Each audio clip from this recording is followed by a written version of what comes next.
యేసు గలిలే సముద్ర తీరమున నడుచుచుండగా పేతురనబడిన సీమోను అతని సహోదరుడైన ఆంద్రేయ అను ఇద్దరు సహోదరులు సముద్రములో వలవేయడం చూచెను.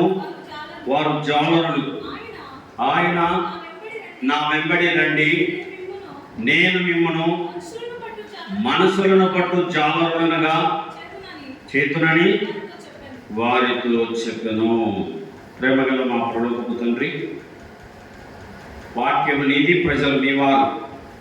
ప్రభువా, నువ్వు మాట్లాడితే మాకు దిద్దుబాటు, నువ్వు మాట్లాడితే మాకు ఆదరణ, నువ్వు మాట్లాడితే మాకు క్షేమము, నువ్వు మాట్లాడితే మాకు సంతోషము. దేవా, నిదాసుడు నిష్ప్రయోజకుడు, నిదాసుడు మీరు సెలవులో మరొకపరిచి జ్ఞానం లేనివాడు. దేవా, నీ కృపచేత ఆదుకొని నీ జ్ఞానాన్ని నీ సన్నిధిని నీ స్వరాన్ని నీ దాసులకు ప్రసాదించుము. ఈ వాక్యం ద్వారా మీ నామాన్ని మహిమపరచుకును. రక్షకుడైన ప్రభు అయిన యేసుక్రీస్తు నామమున ప్రార్థించి స్తుతించి వేడుకొనుచున్నాం పరలోకపు తండ్రి, ఆమేన్. ఒక క్రైస్తవునికి ఒక గుర్రం ఉండేదక్క. ఏమక్క, వినండి బాగా, బలపడుతున్నారా? ఒక క్రైస్తవునికి ఒక గుర్రాన్ని ఎంతమంది చూసినారు? నాకు గుర్రం తెలియదంటారా? చూసిన వాళ్ళు ఎంతమంది నా చేతులు ఎత్తండి. బా, అందరూ చూసినానే, చాలా మనుషులు. గుర్రాలు మనకు అక్కడక్కడ కనబడుతుంటాయి. మనకు సెల్ ఫోన్లో కూడా అప్పుడప్పుడు గుర్రాలు కనబడుతుంటాయి. సో గుర్రము క్రైస్తవునికి ఇవ్వబడింది. ఆ క్రైస్తవుడు ఆ గుర్రానికి ఏమి నేర్పినాడు? ఆమెన్ అనేది నేర్పినాడు. ఆమెన్ అంటే ఆగల, హల్లెలూయా అంటే పోవాలా. గుర్రానికి అర్థమైపోయింది. ఆమెన్ అంటే ఆగల, హల్లెలూయా అంటే ముందుకు పోవాలా. ఈ రెండు విషయాలు గుర్రానికి అర్థం చేయించినాడు. ఇక ఆమెన్ అంటే అది ఎంత స్పీడ్ పోతుంది, ఆగిపోతుంది. ఇక హల్లెలూయా అంటే కొండలు గోపురాలని ఎక్కిపోతుంది. ఇక అలాంటి గుర్రం అది. దానికి బాగా నేర్పినాడు ఈ రెండు పదాలు. ఆమెన్ అనేది నేర్పినాడు. ఆమెన్ అంటే ఆగాలి, హల్లెలూయా అంటే ముందుకు పోవాలి. ఓ రోజు అడవిలో ప్రయాణిస్తున్నాడు. అడవిలో ప్రయాణం కొనసాగుతూ ఉంది. పాడబాడుకుంటూ ఆనందంగా వెళ్తున్నాడు మన క్రైస్తవ సహోదరుడు. నడిపించు నానావా నడి సంద్రమణ దేవా. ఏ పాట పాడుతున్నాడు? సందమా, నడిపించు నా నావా నడి సంద్రమణ దేవా. పాట పాడుకుంటూ వెళ్తా ఉన్నాడు. ఒక పెద్ద ఎత్తైన కొండకెళ్ళి కొండ మీద నుండి దిగేటప్పుడు గుర్రం ఎట్ట దిగాల? నిదానంగా దిగాల. కానీ వేగంగా పోతా ఉంది. పోతంటే అనుకుంటున్నాడు మనోడు, ఈ రోజు నా పని అయిపోయినట్టేనా నాయన, ఈ గుర్రం పోయే స్పీడ్ చూస్తుంటే ఈ రోజు నేను ఎముకలు కూడా నాకు దొరుకుతాయో దొరకవని భయం భయం భయం పాయ. గుర్రానికి ఆమెన్ చెప్తే తప్పది నిలబడదు. టెన్షన్లో ఆమెన్ అనే మాట మర్చిపోయినాడు. టెన్షన్లో ఏమైపోయినాడు? మనం బండి తోలేటప్పుడు బ్రేక్ వేయడం మర్చిపోతాం కదా. అవతలలో తగులుతున్నారన్న టెన్షన్లో బ్రేక్ దొక్కడం మనం మర్చిపోతాం, మనం భయపడతాం. అలాగే మనోడు ఆ ఆపదలో ఆ టెన్షన్లో ఆమెన్ అనడం మర్చిపోయినాడు. గుర్రానికి ఆమెన్ చెప్తే తప్ప, ఆమెన్ అని చెబితే తప్ప నిలబడదు. పోతా ఉంది గుర్రం, పోతా ఉంది. ఇంకా అయిపోయిందిరా ఆయన అనుకున్నాడు. లాస్ట్కు మొత్తానికి గుర్తొచ్చింది. ఏ మాట?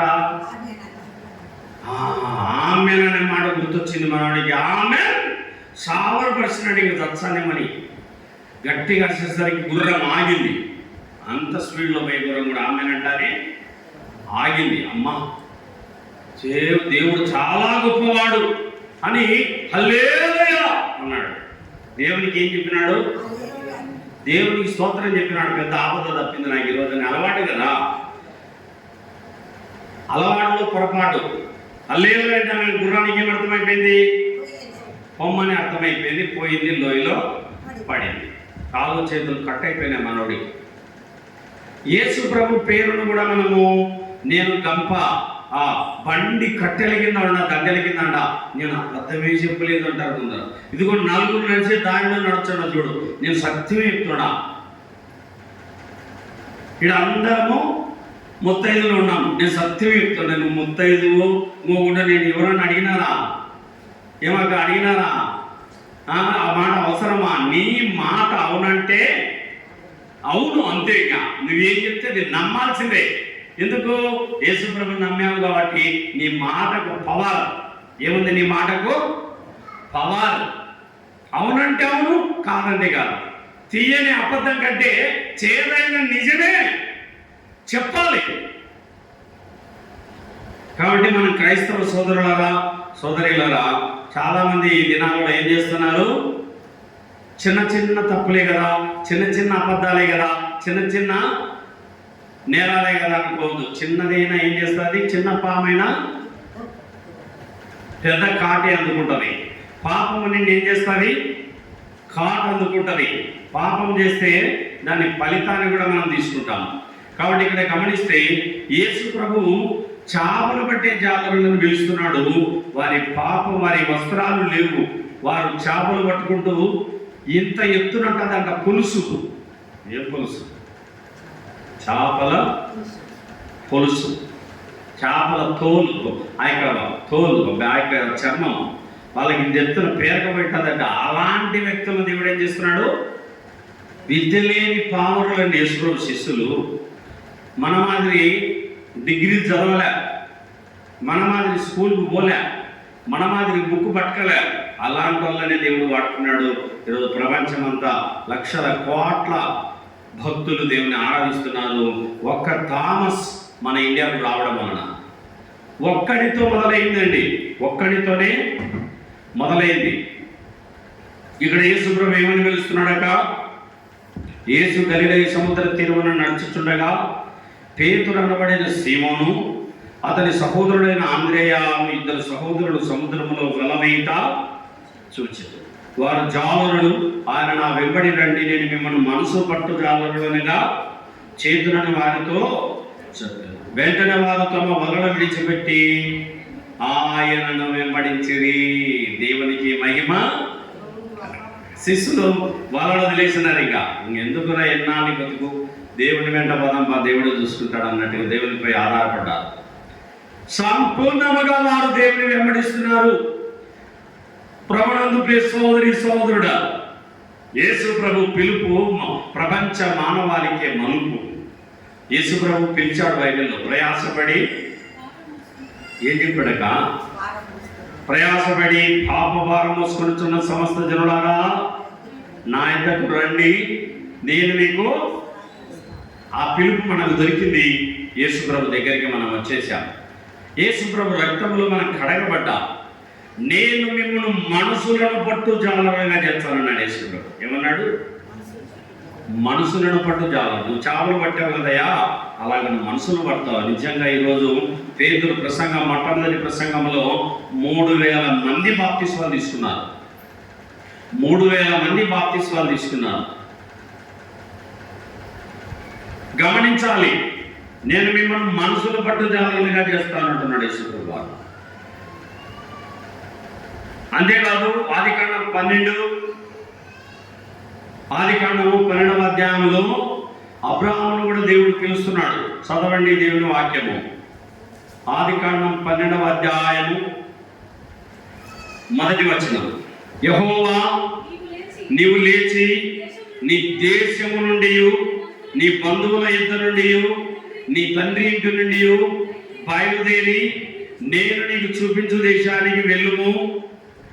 నిన్ను గొప్ప జనముగా చేసి నిన్ను ఆశీర్వదించి నీ నామమును గొప్ప చేయుదును. నీవు ఆశీర్వాదముగా ఉందువు. నిన్ను ఆశీర్వదించు వారిని ఆశీర్వదించెదను, నిన్ను దూషించు వారిని శపించెదను. భూమి యొక్క సమస్త వంశములు నీ యందు ఆశీర్వదించబడునని అబ్రాముతో అనగా, యెహోవా అతనితో చెప్పిన ప్రకారం అబ్రాము వెళ్ళెను. లోతు అతనితో కూడా వెళ్ళెను. అబ్రాము హారాను నుండి బయలుదేరినప్పుడు 75 ఏళ్ల ఈడు. అబ్రాము పిలుపు ప్రపంచ దేశాలకే మలుపు. అబ్రామా, నీ తల్లిదండ్రులను విడిచి, నీ బంధువులను విడిచి నేను చూపించు దేశానికి నువ్వు వెళ్ళు. నిజంగా అబ్రాహాముకు బాధ లేదండి. దేవుని స్వరం విన్నాడు, చాలా బయలుదేరదామని వెళ్తా ఉన్నాడు. ఊరు అనే పట్టణాన్ని వదిలి తన సొంత జనాన్ని, తన తల్లిదండ్రులను, తన అన్నదమ్ముల పిల్లలను అన్నిటిని వదిలి వెళ్ళిపోతా ఉన్నాడు. ఇక దేవుని చిత్తానికి లోబడిన అబ్రాహాం ఇతను ఇక్కడ అబ్రాహాము అనేది ఇక్కడ అబ్రహాము అయినాడు. హా వచ్చేసింది, ఆశీర్వాదం వచ్చేసింది. యేసు ప్రభు నిన్ను నన్ను పిలిచాడు. లోకానికి వెలుగై ఉన్న దేవుడు నిన్ను నన్ను తన యొక్క రక్తంతో కడిగి తన సొత్తుగా నిన్ను నన్ను చేసుకున్నాడు. తన కృప ద్వారా నిన్ను నన్ను ఏర్పాటు చేసుకున్నాడు. ఇక్కడ అబ్రాహాముతో దేవుడు వెళ్ళమన్నప్పుడు వెళ్ళాడండి. అబ్రాహాము విధేయుడు, దేవుని మాటకు లోబడిన వాడుగా మనకి ఇక్కడ కనబడుతున్నాడు. తన దేశాన్ని, తల్లిదండ్రులను, బంధువులను సర్వాన్ని వదిలేసి వెళ్ళిపోయాడు. దేవుని పని చేయడానికి, దేవుని పిలుపుకు లోబడిన అబ్రాహాముగా మనకి ఇక్కడ కనబడుతున్నాడు. ఇక్కడ అబ్రాహాముకు సంతానం లేదు. ఏం లేదు చెప్పండి? సంతానం లేదు. అబ్రాహాముకు పిల్లలు లేరు. 75 ఏళ్ళప్పుడు పిల్లలు లేరు. తర్వాత చూడండి, మనం గమనిస్తే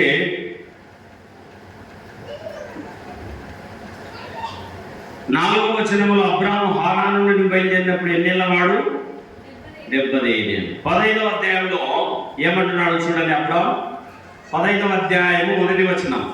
ఇవి జరిగిన తర్వాత యెహోవా వాక్యం అబ్రాహామునకు దర్శనమందు వచ్చి, అబ్రామా, భయపడకము, నేను నీకు కేడెము, నీ బహుమానం అత్యధికమగునని చెప్పెను. అందుకు అబ్రాహాము, ప్రభు అయిన యెహోవా నాకేమి ఇచ్చిననేమి, నేను సంతానం లేని వాడనైపోతున్నానే. తమస్కు ఎలియేజరే నా ఇంటి ఆస్తికర్త ఎగును కదా. మరియు అబ్రాహాము, ఇదిగో నాకు సంతానమే లేదు కనుక నా పరివారంలో కూడా నాకు వారసుడగునని చెప్పగా, పిల్లలు లేనప్పుడు ఎంత బాధ ఉంటుందో మనం ఎరుగుదు. ఇద్దరు భార్యాభర్తలు ఒకరినొకరు చూసుకుంటా ఉంటారు. పాపం పిల్లలు లేనని చూస్తూ ఉంటాం కదా, చాలా పడుతూ ఉంటారు. వాళ్ళు మార్కెట్లో కూడా సంతోషంగా తిరగలేదు, రోడ్డు మీదకి కూడా వాళ్ళు సంతోషంగా రాలేదు. ఎన్ని నిందలో, ఎన్ని మాటలు వస్తాయి వాళ్ళకి. ఇక్కడ మనం గమనిస్తే అబ్రాహాము సంతానం లేని వాడని బాధపడుతున్నాడు. నాకేమిస్తే ఏమి లేదేవా, బంగారు ఇచ్చినావు, వెండిని ఇచ్చినావు, పనివారిని ఇచ్చినావు, గొర్రెలు ఇచ్చినావు, గాడిదలు ఇచ్చినావు, ఒంటెలు ఇచ్చినావు, 1000 ఎకరాల భూములు ఇచ్చినావు, ఎన్ని ఇస్తే ఏం చేయాలి? బాధను వెల్లడి. ఎవరు లేరు? పిల్లలు లేరు. అబ్రాహాముకి ఎవరు లేరమ్మా? పిల్లలు లేరు. ఇంట్లో అరసడానికి ఒక పిల్ల ఉండాలి కదా, ఒక పాపనో బాబో ఇంట్లో ఉంటే కదా ఇల్లు కలకలగా ఉంటుంది. చాలా దుఃఖంతో ఇల్లు నింపబడి ఉంది, వేదనతో నింపబడి ఉంది. ఎన్ని ఇస్తే ఏం చేయలే, నా ఇంట్లో పనివాడే కదా నా ఆస్తికి కర్త. దేవుడు అంటున్నాడు 4వ వచనంలో, యెహోవా వాక్యం అతని ఎదుకు వచ్చి, ఇతడు నీకు వారసుడు కాడు, నీ గర్భవాసమున పుట్టబోచున్న వాడు నీకు వారసుడగునని. మరియు ఆయన వెలుపలికి అతన్ని తీసుకొని వచ్చి, నువ్వు ఆకాశం వైపు తేరి చూచి నక్షత్రమును లెక్కించుటకు నీ చేతనైతే లెక్కించమని చెప్పి నీ సంతానం అలాగుందని అతడు యెహోవాను. అనే దేవుడు ఎంత గొప్ప దేవుడు అండి. ఒక్క పిల్లడు లేడు, పాప లేదు. అబ్రాహాము బయటికి నుంచి ఇంతమంది అవుతారని పిల్లలు, చాలా ఆకాశంలో ఉన్న నక్షత్రాలు ఎన్నుంటాయి నువ్వు లెక్క పెట్టు, అట్లయితారని పిల్లలు అంటున్నారు. దేవుళ్ళు అయితే ఏమనే వాళ్ళం, ఆరు లేదు, సూలు లేదు, అల్లుడు సోమలింగం అన్నట్టు. ఒక్క పిల్ల లేదు, ఒక బాబు లేడు, నాకు ఒక్కరే లేనప్పుడు ఇంతమంది అవుతారంటే ఎట్ట నమ్ముతాను అని మనం అనిందుము మనమైతే. కానీ అబ్రాహాము అట్లే నమ్మేదంతే. అబ్రాహాము యెహోవాను నమ్మేను, అది అతనికి నీతిగా. ఆదికాండం 21 ఆదికాండం 21వ అధ్యాయము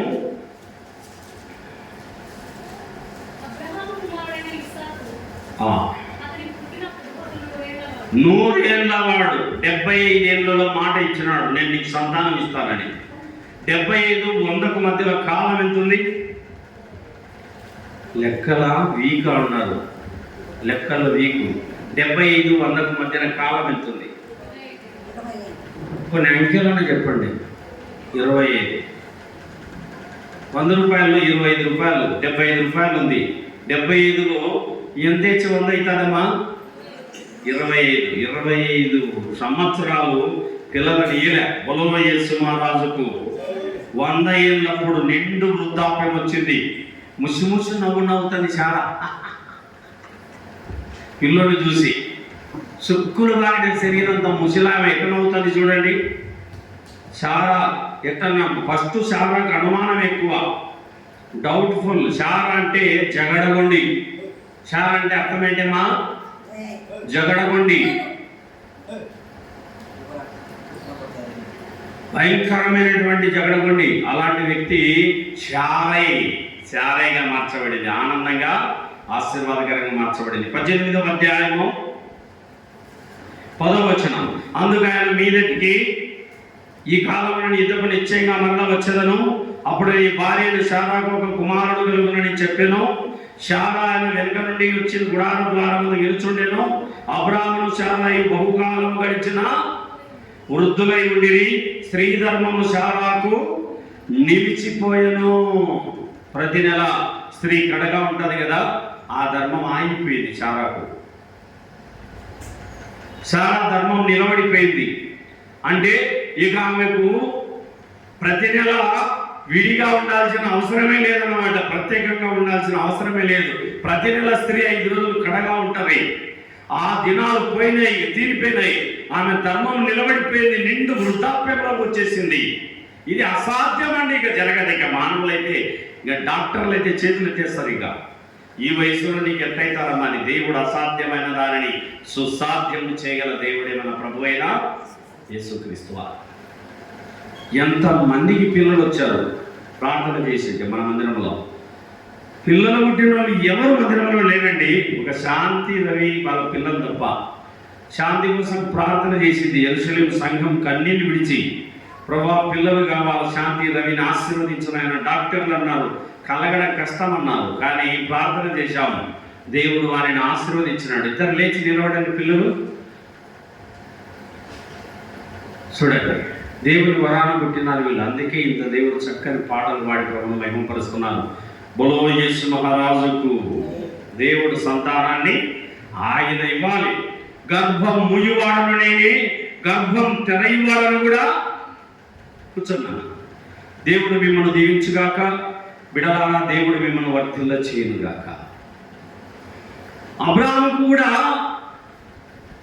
ధైర్యం ఉంది, ఇస్తాడు దేవుడని. చాలా డౌట్ఫుల్గా ఉంది. ఇంక మేము ధర్మం నిలిచిపోయింది, బలం ఉడిగిపోయింది. ఏమంటుందమ్మా ఆమె? 12వ వచనం. శారా నేను బలము ఉడిగిన దానైన తర్వాత నాకు సుఖము కలుగునా, నా యజమానుడు వృద్ధుడై ఉన్నాడు కదా అని తనలో నవ్వుకొనెను. నవ్వుకుంటుంది. ముస్లింలు నవ్వి ఎట్లుంటుంది, ఫోటో తీసుకుని నేను ఖచ్చితంగా తీసుకుని ముస్లింలు నవ్వుతుంటే బాగుంటుంది. చిన్నపిల్లలు నవ్వినప్పుడు కూడా బాగుంటుంది, ముసలిళ్ళు నవ్వినప్పుడు కూడా ఆ ముఖం ఇక్కడ ముడతలు పడుతుంటాయి, బాగుంటుంది అన్నమాట. చిన్నపిల్లలు మాత్రం నవ్వుతూ ఉంటారు. ముసలిళ్ళు నవ్వేటప్పుడు ఫోటో తీసుకోవాలి మనం. ముసి నవ్వులు నవ్వుతారు. శారాకు కూడా ఎక్కడ నవ్వుతుంది. నాకు ఈ వృద్ధాప్యములో స్త్రీధర్మం నిలిచిపోయింది, బలం ఉడిగిపోయింది, నాకు సంతానమా? శారాలో డౌట్ స్టార్ట్ అయింది, కానీ అబ్రాహాము మాత్రం విశ్వాసం చడలేదు. నా యజమానుడు వృద్ధుడైనాడు కదా, నాకు బలం ఉడిగింది కదా, నా ధర్మము నిలిచిపోయింది కదా. ప్రతి నెల స్త్రీ కడగా ఉండడం అది దేవుని ధర్మం, అది దేవుడు పెట్టినటువంటి ఒక ప్రత్యేకమైన వరం స్త్రీకి. కాబట్టి ఇక్కడ దేవుడు ఆ ఇంటిని దర్శించినాడు. కుంగిపోయిన బిడ్డలు ఇద్దరు, అబ్రాహాం సారా కుంగిపోయినారు. ఇక నెయ్యాడిచ్చాడండి దేవుడు. నువ్వు ఇచ్చేటట్టున్నాడా, నువ్వు శారాను ఆగను తీసుకోవద్దు, నా దాసిని తీసుకుని నాకు పిల్లని గాను అని తన పని మనిషిని ఇచ్చేసింది అబ్రాహాముకు. తన పని మనిషిని ఇచ్చేసిన తర్వాత ఇస్మాయిల్ పుట్టాడు. ఇస్మాయిల్ పుట్టాడు, తన పని మనిషి సునకనైపోయింది. ఇంకా నాకు కొడుకు పుట్టినాడు, నీకు పిల్లలు లేరు అని ఇంకా లెక్క చేయడం లేదు యజమానురాల్ని. అబ్రాహాముతో చాలా బాధపడుతుంది. ఏమండి, హాగర్ చూడండి నన్ను ఎంత బాధ పెడుతుందో, నాకు పిల్లలు పుట్టినారు, నీకు పిల్లలు పుట్టలేదని వ్యంగ్యంగా మాట్లాడుతుందండి, ఏలనగా మాట్లాడుతుందని. అంటే నేనేమన్నా వద్దన్నానమ్మా, నువ్వు వద్దామా నాకంటే నీవే కదా ఇచ్చినావు, నా దాసి ద్వారా నాకు పిల్లలు కదా అన్నావు. నేను ఆమెతో పోయినప్పుడు కదా ఆమె పిల్లలు పుట్టారు.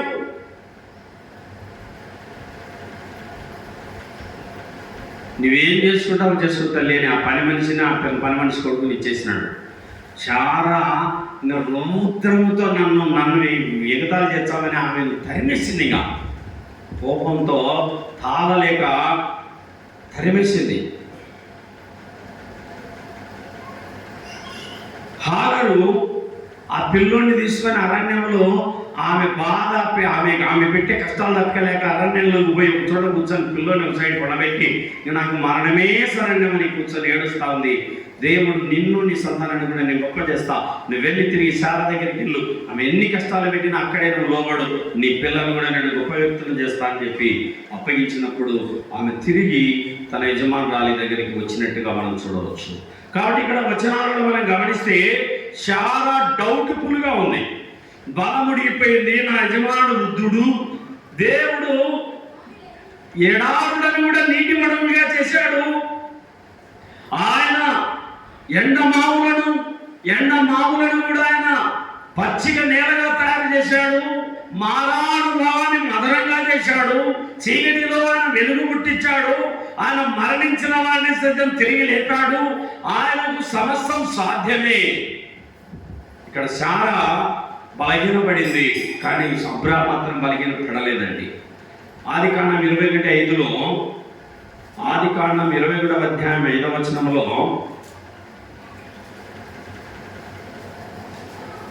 అబ్రాహాము కుమారుడైన ఇస్సాకు తనకి పుట్టినప్పుడు అతడు 100 ఏళ్ల వాడు. అప్పుడు శారా, దేవుడు నాకు నవ్వు కలుగజేసెను, వినువారెల్లా నా విషయమై నవ్వుదురనెను. మరియు శారా పిల్లలకు పాలిచ్చునని ఎవరు అబ్రాహాముతో చెప్పును, నేను అతని ముసలితనం ముందు కుమారుని కంటిని కదా. వృద్ధాప్యంలో పిల్లోడు పుట్టినప్పుడు శారా అనుకుంటుంది, నేను ముసలామేంది, పిల్లోని కనడం ఏంది, ఈ పిల్లోనికి పాలియడం ఏందని ముసిముసిగా నవ్వుకుంటా ఉంది. అది దేవుని వలన పుట్టిన వాడిన అబ్రాహాము శారా కలయికల ద్వారా కలిగిన బిడ్డ కాదు, వాగ్దాన పుత్రుడు. అబ్రాహాము దేవుడు, ఇస్సాకు దేవుడు, యాకోబు దేవుడు అని పేరులెత్తి పిలిచినటువంటి దేవుడు. అయ్యా నువ్వు ఎవరు అంటే, నేను అబ్రాహాము దేవుడను, ఇస్సాకు దేవుడను, యాకోబు దేవుడను. ఇస్సాకు వాగ్దాన పుత్రుడు, పుడతాడని, అబ్రాహాముని కుమారుడు పుడతాడు అని వాగ్దాన నిబంధన ఇచ్చిన కుమారుడే ఇస్సాకు. 8వ వచనంలో ఆ పిల్లవాడు పెరిగి పాలు విడిచెను, ఇస్సాకు పాలు విడిచిన ధనమందు అబ్రాహాము గొప్ప విందు చేసెను. అప్పుడు అబ్రాహామునకు ఐగుప్తురాలైన హాగరు కలిగిన కుమారుడు పరిగ్రహించుడు చాలా చూసి, ఈ దాసిని దీని కుమారుని వెళ్ళగొట్టును, ఈ దాసి కుమారుడు నా కుమారుడిని ఇస్సాకుతో వారసుడై ఉండడని అబ్రాహాముతో అనెను. అతని కుమారుని బట్టి ఆ మాట అబ్రాహామునకు మిక్కిలి దుఃఖము కలగజేశాను. అయితే దేవుడి చిన్నవాడిని బట్టి, నీ దాసిని బట్టి నువ్వు దుఃఖపడవద్దు, శారాతో చెప్పు, ప్రతి విషయంలో ఆ మాట విను, ఇస్సాకు వలన అయినది నీ సంతానము అనబడును. దేవుడు ఒక నీళ్ళ బాటలు ఇచ్చి చాలా ఆగను పంపించేసినాడు. ఆమె కొడుకుని దానికి వెళ్ళిపోవడమ్మా, మీరు వెళ్ళిపోండి దేవుడు చెప్పినాడు. ఆమె వెళ్ళిపోయింది, అరేబియా కంట్రీస్కి వెళ్ళిపోయింది. ఈరోజు Muscat, Khattar, Kuwait, Iran, Iraq, Saudi Arabia ఇవంతా ఎవరో తెలుసా? హాగరు సంతానం వీరంతా. వాళ్ళని కూడా దేవుడు ఆశీర్వదించినాడు. వాళ్ళకి పెట్రోల్ గనులు, కిరసనాయిల్ గనులు, డీజిల్ గనులు, గొప్ప గొప్ప సంపద ఇచ్చినాడు అబ్రాహాం పిల్లలకి దేవుడు. ఈరోజు మనం 1,00,000 లీటర్లు నీళ్లు పంపిస్తే వాళ్ళు 1,00,000 లీటర్లు పెట్రోల్ పంపిస్తున్నారు. 1,00,000 లీటర్లు వాటర్ ఇస్తుంటే వాళ్ళకు, పోయిన వాళ్ళకు 1,00,000 లీటర్లు వాటర్ ఇస్తుంటే వాళ్ళు 1,00,000 లీటర్ల డీజిల్ ఇస్తున్నారు మనకి. మనం వాళ్ళకి వాటర్ సప్లై ఇస్తుంటే వాళ్ళు మనకు పెట్రోల్, డీజిల్, సమురు ఇస్తున్నారు. ఈరోజు ప్రపంచ ధనవంతులలో ఆ దేశం కూడా ఒక దేశం. అబ్రాహాం సంతానాన్ని దేవుడు బహుగా ఆశీర్వదించాడు. ఇస్సాకు దేవుని యొక్క వాగ్దాన పుత్రుడై ఉన్నాడు. 22వ అధ్యాయం 1వ వచనంలో ఆ సంగతులు జరిగిన తర్వాత దేవుడు అబ్రాహామును పరిశోధించెను. ఎట్లగా ఆయన అబ్రాహామాని పిలువగా అతడు చిత్తము ప్రభువా అన్నాడు. అప్పుడు ఆయన, నీకు ఒక్కడై ఉన్న నీ కుమారుని అనగా నువ్వు ప్రేమించి ఇస్సాకును తీసుకుని మోరియా దేశమునకు వెళ్ళి అక్కడ నేను నీతో చెప్పు పర్వతములలో ఒకదాని మీద దహన బలిగా అతన్ని అర్పించమని చెప్పాను. అరే లేక పిల్లోడు పుట్టినాడు కదా అని ఆనందము కొద్ది రోజులు కూడా లేదండి. 10-12 ఏళ్ళు అయిపోయినాయి. 15 ఏళ్ళు దాదాపు వచ్చింది ఇస్సాకుకు. గుండెల మీద నుండి దించడం లేక ఇస్సాకును అబ్రాహాం ప్రాణంగా పెంచుతున్నాడు. బలిపీఠం మానేసినాడు, ఇక ప్రార్థన చేయడం మానుకున్నాడు, బైబిల్ చదవడం మానుకున్నాడు, స్తుతులు చెల్లించడం మానుకున్నాడు. భక్తి తగ్గిపోయింది అబ్రాహాములో.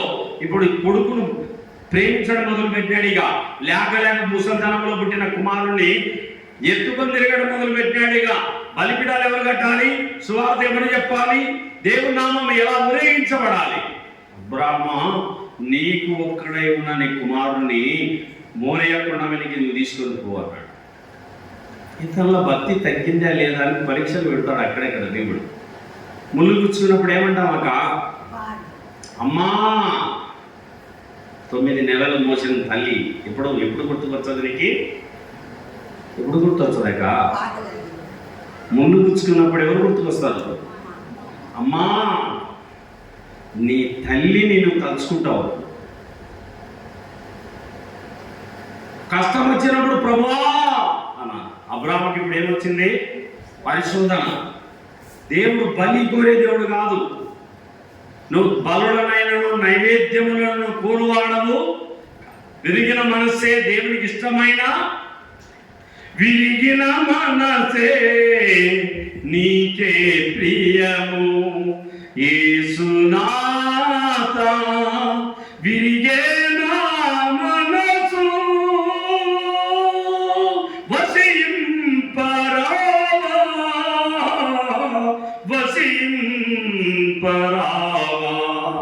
విరిగిన మనసే నీకే ప్రియము యేసునాథ.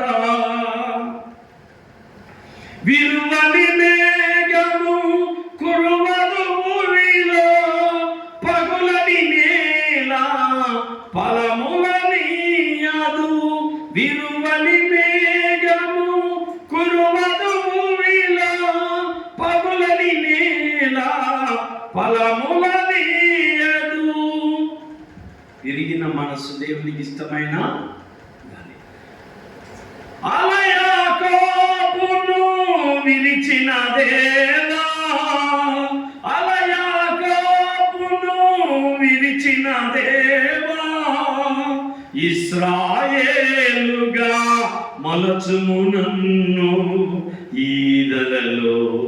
విరిగిన మనసే నీకే ప్రియము యేసునాథ. విరిగే నా మనసు వసింపరావా,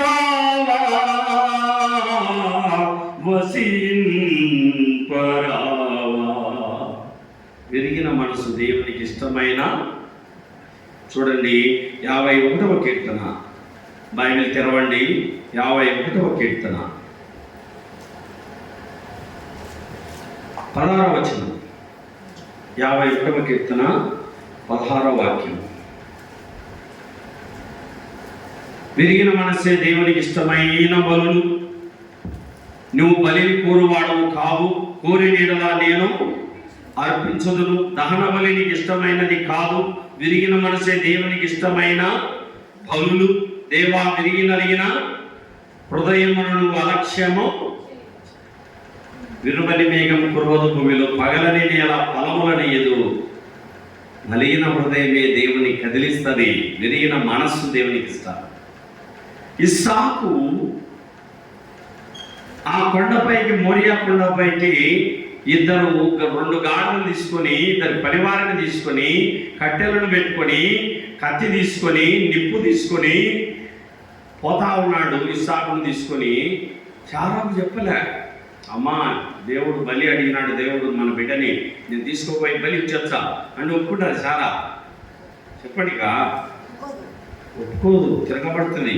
అందుకే ఆమె లేపలే, నిద్ర పడుకోమా నేను పోయేస్తా అని చెప్పి ఆమెను పడబెట్టి, ఈయన పిల్లోని తీసుకుని పోతున్నాడు, రానాయన అర్ధాగా పోయొచ్చామన్నట్టుగా. పిల్లోడు కూడా నమ్మినాడు వాళ్ళ నాయన.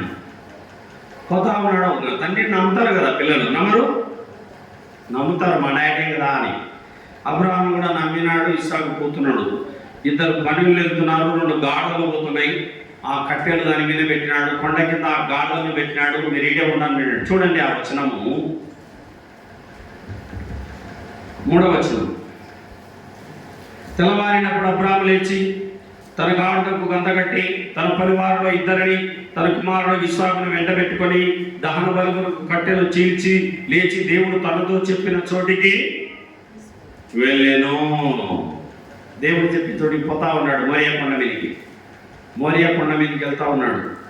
ఆ హోరేబు కొండ మీదకి, మోరియా కొండ మీదకి ఈ బిడ్డను బలి ఇవ్వడానికి తీసుకెళ్తున్నాడు. 5వ వచనంలో తన పరివారితో, మీరు గాడిదతో ఇక్కడనే ఉండుడి, నేను నీ చిన్నవాడును అక్కడికి వెళ్ళి దేవునికి మొక్కి మరలా మీదకు వచ్చదమని చెప్పి దానబలికి కట్టెలు తీసుకొని తన కుమారుడు ఇస్సాకు మీద పెట్టి తన చేతిలో నిప్పును కత్తిని పట్టుకొని పోయెను. కట్టెలు మోసేది కొడుకు.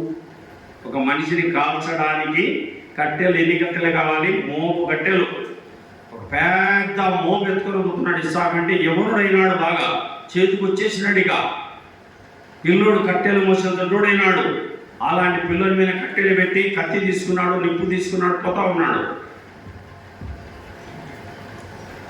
వారిద్దరు కూడి వెలుచుండగా ఇస్సాకు తన తండ్రి అబ్రాహాముతో నా తండ్రి అని పిలిచాను. అందుకు అతడు ఏమి నా కుమారుడా అనెను. అప్పుడు అతడు నిప్పును కట్టెలు ఉన్నవి కానీ దహన బలికి గొర్రెపిల్ల ఏది? పిల్లోడికి తెలివి వచ్చింది, వయసు వచ్చింది, తెలివి వచ్చింది. ఏంటి డాడీ కత్తి తీసుకున్నాడు, నిప్పు తీసుకున్నాడు, గొర్రెపిల్ల ఎక్కడా డాడీ? గొర్రెపిల్ల ఎక్కడా? కత్తి ఉంది, నిప్పు ఉంది, కట్టెలు ఉన్నాయి, గొర్రెపిల్ల ఎక్కడా అని అడుగుతున్నాడు. నేను నిన్నే బలిగా ఇస్తున్నానంటే పిల్లోని గుండె ఎంత చితికిపోతాడో. యెహోవా ఈరే అన్నాడు. దేవుడే చూసుకుంటాను నాయనా, దేవుడే ఇస్తాను నాయనా నా గొర్రెపిల్లని. పోతా ఉన్నాడు బిడ్డను తీసుకొని. 9వ వచనం. అలాగే వారిద్దరు కూడి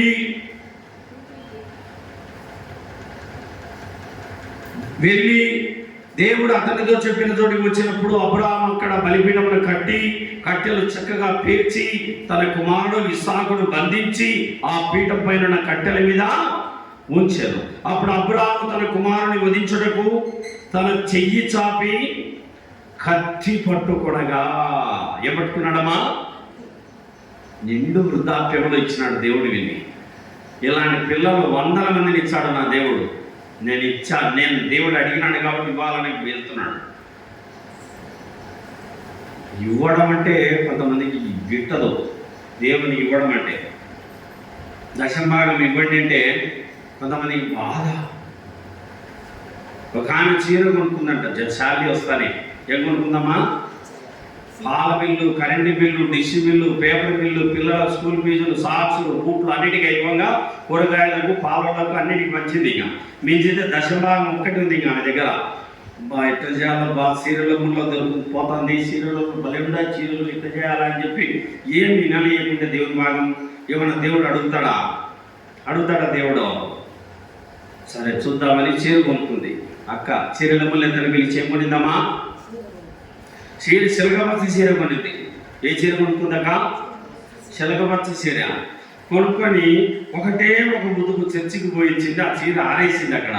తీయని ఆరేచ్చని ఒక ఆవు పోతా పోతా, అరే ఇదేంద్ర ఇంత పచ్చగా ఉంది గడ్డి మాదిరి అని చెప్పి అక్కడక్కడ బిల్లలు కొరికింది.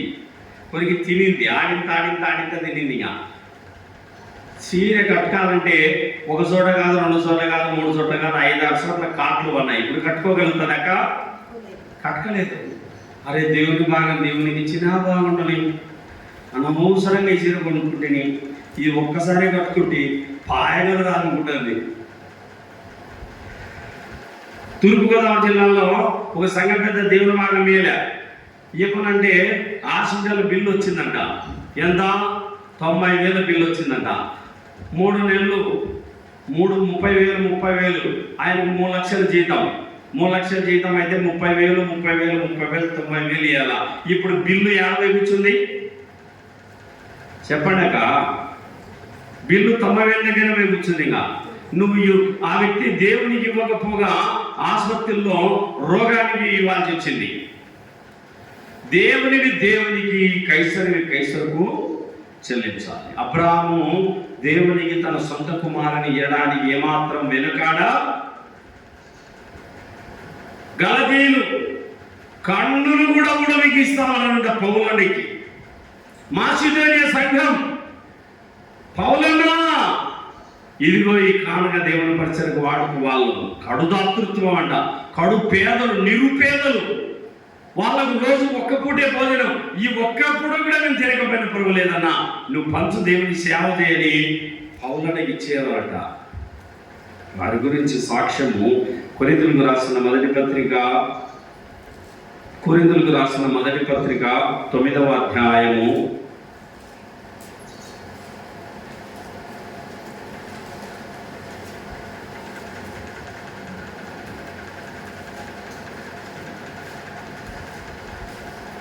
2వ పత్రికలోకి పౌలు కొరింథీయులకు రాసిన 2వ పత్రిక 8. సహోదరులారా, మాసిదోనియా సంఘములకు అనుగ్రహింపబడిన దేవుని కృపను గురించి మీకు తెలియజేస్తున్నాను. ఏలాగనగా వారు బహుశ్రమల వలన పరీక్షించబడగా అత్యధికముగా సంతోషించిరి. వారు నిరుపేదలైనను వారి దాతృత్వము బహుగా విస్తరించదు. ఈ కృప విషయంలోను పరిశుద్ధుల కొరకైన పరిచర్యలో పాల్పొందు విషయంలోను మనపూర్వకంగా మమ్మల్ని వేడుకొనొచ్చు. వారు తమ సామర్థ్యము కొలదీయగాక సామర్థ్యము కంటే ఎక్కువగాను తమంతట తామే ఇచ్చరని మీకు సాక్ష్యము ఇచ్చుచున్నారు. మాసిదోనియా సంఘ విశ్వాసులు నిరుపేదలైన దేవునికి ఇవ్వడానికి ఏమాత్రం వెనకాడడంలే. ఓ తండ్రి తన కొడుకు 10 లడ్లు ఇచ్చినాడట. 10 లడ్లు బేకరీలో కట్టించుకొచ్చినాడు, ఇచ్చినాడు. ఒక లడ్డీరా లేకున్నాడు. అంతిచ్చా గుల్లిపిట్ట అంత ఇచ్చా, చిన్న ముక్క ఇచ్చినాడంట. అరే నేను 10 లడ్లు తెచ్చిచ్చే మీరు ఒక లడ్డు నాకు ఏకబాయ దాని మరుసటి రోజు తెచ్చాడు. లడ్లు మరుసటి రోజు తెచ్చాడక ఎందుకు దాడు? వాడు నాకు ఇవి తీసుకుపోయినా వాడు నాకు ఇంత కూడా ఏడు, ఒకటి కూడా ఏడని బాధ. అరే డాడీ నువ్వు 10 లడ్లు ఇచ్చినావు, 1 లడ్డు ఎంత డాడీ తీసుకో డాడీ అని ఇచ్చింది. మన దాతృత్వము గొప్పగా ఉండేది. దేవుడు మనకి ఇచ్చిన దానిలో దేవుని భాగాన్ని దేవునికి సంఖ్యాకాండము మనం గమనించవచ్చు. సంఖ్యాకాండము తెరవండి దేవుని వాక్యము, లేక లేవియ కాండము 27:30. లేవియ కాండము 27వ అధ్యాయము 30వ వాక్యము. భూధాన్యములలోనేమి వృక్ష ఫలములలోనేమి భూఫలములన్నిటిలో 10వ భాగం యెహోవా సొమ్ము, అది యెహోవాకు ప్రతిష్ఠితమగును. ఎవరికి ప్రతిష్ఠితం? అది దేవునికి ప్రతిష్ఠిత. 10వ భాగం యెహోవా సొమ్ము. దేవుని పరిచర్య జరగాలంటే 10వ భాగం ఆయన సొమ్మును ఆయన సన్నిధిలో మనం ఇవ్వాలి. రైల్వే స్టేషన్లలో దొంగలున్నారు జాగ్రత్త, బస్ స్టేషన్లలో దొంగలున్నారు జాగ్రత్త అని పెడతారు. చర్చిలలో కూడా దొంగలున్నారు జాగ్రత్త అని కూడా పెడితే బాగుంటుంది. ప్రభుకి ఇవ్వాలి. బావిలో నీళ్లు చేస్తే ఊడతాయి, చెలిమిలో నీళ్లు తోడితే ఊడతాయి. దేవునికి ఇచ్చి చూడండి. మలాకి గ్రంథము మత్తయి సువార్త ముందు గ్రంథం మలాకి గ్రంథము 3వ అధ్యాయము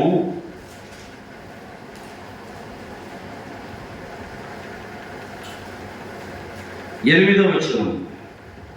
మానవుడు దేవుని యొద్ద దొంగిలునా? అయితే మీరు నా యొద్ద దొంగిలితిరి. దేని విషయంలో మేము నీ యొద్ద దొంగిలితిమని మీరందరూ 10వ భాగమును ప్రతిష్ఠితార్పణయ్యక దొంగిలితిరి. ఈ జనులందరూ నా యొద్ద దొంగిలుచునే ఉన్నారు. మీరు శాపగ్రస్తులై ఉన్నారు. నా మందిరంలో ఆహారం ఉండనట్టు 10వ భాగం అంతా మీరు నా మందిరపు నిధిలోనికి తీసుకుని రండి. దీనికి చేసి మీరు నన్ను శోధించిన ఎడల నేను ఆకాశపు వాక్యలను విప్పి పట్ట జాలంత విస్తారంగా దీవెనలకు మరించదనని సైన్యములకు అధిపతియగు యెహోవా. పద్మావతి అని మన సంఘంలో ఒక అమ్మాయి ఉంది, వీరపద్మావతి. కడప నుంచి ప్రతి నెల దేవుని భాగాన్ని నమ్మకంగా తీసుకొచ్చి దేవుని భాగాన్ని ఇస్తారు. ఈరోజు వాళ్ళ పిల్లలను కడపలో రెంట్కు తీసుకొని 3 పిల్లలను కాలేజీ చదివిస్తారు. ధైర్యంగా దేవుడు ఆమె కుటుంబాన్ని ఆశీర్వదిస్తున్నాడు, ఆమె పనులను ఆశీర్వదిస్తున్నాడు. సోదరి సోదరుడా, దేవునికి ఇస్తే ఆయన ఎవరికి అప్పు ఉండేవాడు 100 రెట్లు దేవుడు నీకు తీసిస్తాడు. 100 రెట్లు. నువ్వు గుప్పిలి విప్పితే ఆయన తూములు విప్పుతానంటున్నాడు. ఆకాశపు వాక్యలను విప్పి పట్ట జాలనంత విస్తారముగా దీవెనలు కుమ్మరించను. కనుక మనం గమనిస్తే అబ్రాహాము ఏం చేసినాడమ్మా? ఇస్సాకును దహన బలిగా అర్పించడానికి వెళ్ళి, చదవండి ఆదికాండము 22. ఆదికాండం 22:11. యెహోవా దూత పరలోకము నుండి అబ్రామా అబ్రామా అని అతన్ని పిలిచెను. అందులో అతడు చిత్తము ప్రభువా అని. అప్పుడు ఆయన చిన్నవాని మీద చెయ్యి వేయకుము, అతని నేమీ చేయకుము, నీకు ఒక్కడైన నీ కుమారుని నాకియ్య, వెనక తీయలేదు కనుక నువ్వు దేవునికి భయపడవాడవని ఇందువలన నాకు కనబడచ్చు. నేను కడపలో పెళ్లిగానప్పుడు ఒక సేవకు నిండు కాలిపోయింది. పావులు గాంధీ గారు మోదుకూరులో సేవ చేస్తాడు. ఆయన శ్యామబాబు గారు మైకులు అనౌన్స్ చేశారు. కడప బెరాక దైవజనులు మైకులు అనౌన్స్ చేశారు. దైవజనులు ఇల్లు కాలిపోయింది, చర్చి కాలిపోయింది, ప్రార్థన చేయండి, ప్రేరేపణ గల వాళ్ళు కానుకలు తీసుకురండి అని. నా దగ్గర 100 రూపాయలు ఉంది. ఎంతుంది? ఆ 100 రూపాయలు ఆ దినాల్లో 30 రూపాయలు భోజనానికి కావాలి. 30 పెట్టుకొని 70 ఇస్తా ప్రభా అంటున్నానే. లోపల నాకు దేవునికి పోరాటం జరుగుతూ ఉంది. ప్రభా ఒక 30 పెట్టుకొని రాత్రి మీల్స్ సంగతి ఎట్ట ప్రభా, మరి ఆకలి అవుతుంది కదా, ఒక 70 రూపాయలు ఇస్తా ప్రభా అన్నాడు. లేదు 100 రూపాయలు ఇచ్చేట్టున్నాడు దేవుడు. దేవుడికి లోబడినా, ప్రభా నీ ఇష్టం నాయన, నువ్వు చెప్పినావు నేను లోబడుతున్నా అని చెప్పి 100 రూపాయలు ఇచ్చేటప్పుడు, డేవిడ్ రాస్ నువ్వు చాలా కష్టాలు ఉన్నావు, ఆ కడపలో నీ పరిస్థితి మాకు తెలుసు అన్నా. పర్వాలేదు, దైవజనుల ఇంట్లో ఒక్క ఇటుకైనా పడితే చాలు నాదే, నా దేవుడు నన్ను ఆశీర్వదిస్తాడని ఆ 100 రూపాయలు అట్లా ఇచ్చేసి ఇంటికి వచ్చేసిన రూమ్లో కూర్చొని ప్రార్థన చేస్తున్నా. సాయంత్రం అయితే లోపల ఎలుకలు పడికెత్తున్నాయి. 6 అవుతుంది, 7 అవుతుంది. ఇప్పుడు దేవుడు భోజనం పెట్టాలి. ఇప్పుడు ఏం పెట్టాలి రాజు?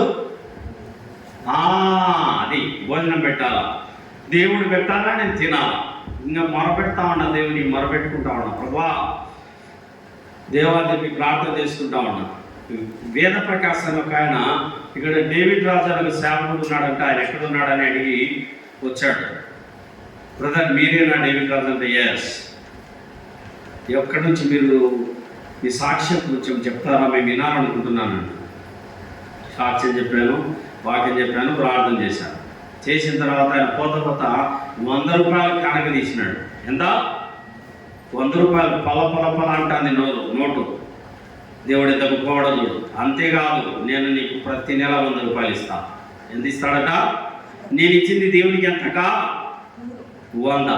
కానీ నాకు దేవుడు వేదప్రకాశ్ గారి ద్వారా ఏమి ఇచ్చినాడు? కొన్ని సంవత్సరాలు ఇప్పుడు కూడా పోతే నాకు ఎంత తక్కువ చేయడిస్తాడు. కొన్ని ఏళ్ళ తరబడి ఆయన ఇచ్చాడు. నేను చెప్తున్నాను మన సాక్షాత్తంగా ప్రభువు ఆయనకి ఇచ్చి చూడు. సారేపాత విధవరాలు చివరి అప్పం చేసుకుంది. ఆ తొట్టిలో పట్టేది పిండి, బుడ్డిలో కొంచెం నూనె, చివరి అప్పం చేసుకొని తిరిగి చచ్చిపోదామని కట్టెలేదుకోవడానికి పోయింది. ఇక సారేపాతు ఆ కెరీటు బాగా ఎండిపోయింది. బాగా ఎండిపోయిన తర్వాత ఇతను సారేపాతకి వెళ్ళు, నేను అక్కడ నీకోసం ఒక విధవరాన్ని సిద్ధం చేసినానని దేవుడు చెప్తున్నాడు. కాకులు ఆహారం తేడం మానుకున్నాయి. వాగు నీరు ఎండిపోతా ఉంది. ఏం చేయాలో అర్థం కాలేదు. కాకులు అన్నం తేవడం లేదు, రొట్టెలు తేవడం లేదు, మాంసం తేవడం లేదు. ప్రభువా, కాకులాలు ఏం నేను ఆగిపోయినాయంటే నువ్వు ఇక్కడ నుండి లేచి సారేపాతకు వెళ్ళు, అక్కడ నేను ఒక విధవరాలు నీ కోసం సిద్ధపరిచాను అన్నాడు. అక్కడికి వెళ్తే విధవరాలు కట్టెలు ఏరుకుంటా ఉంది, పుల్లలు ఏరుతా ఉంది. ఏమ్మా నీ తొట్టిలో పిండి ఎంత ఉంది అంటే పట్టెడు పిండి ఉంది, గుడ్డిలో కొంచెము నూనె ఉంది, చివరి రొట్టె చేసుకుని తిని చచ్చిపోదాం అనుకుంటున్నా అని అనింది. అయితే ఆ మొట్టమొదటి అప్పం తీసుకొచ్చి నాకు పెట్టుమా అన్నాడు. చేసి దైవజనుడికి ఇచ్చింది. ఇంకా పిండి తీర్చంటే వచ్చా ఉంది. ఇంకా పిండి అయిపోలే, నూనె అయిపోలే, పిండి అయిపోలే, నూనె అయిపోలే. 3.5 సంవత్సరం కరువులో ఆ సారేపాతు తల్లి తన కుమారుడు దైవజనుడు పోషించబడ్డారు. స్వార్థ కరపత్రికలు ప్రింట్ వేయాలి, పాటల బుక్కులు ప్రింట్ వేయాలి, మందిరానికి కరెంటు బిల్లు కట్టాలి, ఎన్నో సేవకులకు ఈవులు ఇవ్వాలి, ఎన్నో పరిచర్యలు ఉంటాయి. సేవకుడు దేవాలయమును విశ్వాసంతో హత్తుకొని పరిచర్య చేస్తున్నాడు. ఈ భారభరితమైన పరిచర్యలో విశ్వాసం ఏం చేయాలి? పిడికిలు బిగబట్టకూడదు. సేవకుడు ఉస్సునమన్నాడు అనుకో, మీ కుటుంబాలకు అది మంచిది కాదు. సేవకుడు కన్నీరు విడవకూడదు. సేవకుడు చూడండి, హెబ్రీయులకు రాసిన పత్రిక, పౌలు హెబ్రీయులకు రాసిన పత్రిక 11వ అధ్యాయము 17వ వచనము. మీ పైన సేవకులుగా ఉన్నవారు లెక్క అప్పచెప్పవలసిన వారి వలె మీ ఆత్మలను కాల్చున్నారు. వారు దుఃఖముతో ఆ పని చేసిన ఎడల మీకు నిష్ప్రయోజనము కనుక దుఃఖముతో కాక ఆనందముతో చేయనట్లు వారి మాట విని వారికి లోబడి ఉండుడి. సేవకుడు దుఃఖంతో పని చేయకూడదు. సేవకుడు ఏం చేయాలి? సంతోషంతో ప్రభు పరిచర్య చేయాలి. సోదరి సోదరుడా, అదే అధ్యాయము 13:7 మీకు దేవుని వాక్యం బోధించి మీ పైన నాయకులుగా ఉన్న వారిని జ్ఞాపకం చేసుకొని వారి ప్రవర్తన ఫలాన్ని శ్రద్ధగా తలంచుకొనొచ్చు వారి విశ్వాసమును అనుసరించుడి. వాక్యం బోధించే వాళ్ళకి ఏం చేయాలి? గలతీ పత్రిక 6:6 గలతీ 6:6 వాక్యోపదేశం పొందువాడు ఉపదేశించువానికి మంచి పదార్థములన్నిటిలో భాగమియ్యవలెను. ఏమి ఇవ్వాలి? పిరికిళ్ళ బియ్యం తీయండి అని చెప్పాను. తీస్తున్నానా? ఎంతమంది తీస్తున్నారు పిరికిళ్ళ బియ్యం? పిరికిళ్ళు గుర్తే లేదు కదా అని అంటారా? అన్నం చేసేటప్పుడు ఏం చేయాలి? నువ్వు ఒక పిరికిడి బియ్యం తీసి పక్కన పెట్టి మందిరానికి తీసుకురావాలి. నీ కోడి మొట్టమొదటి గుడ్డు పెడితే ఆడికి రావాలా? ఆ మొట్టమొదటి భాగం దేవునికి రావాలా? నీవేదైనా ప్రథమ ఫలాలన్నిటిలో ఈ దేవునిది, దశమ భాగం దేవునిదే.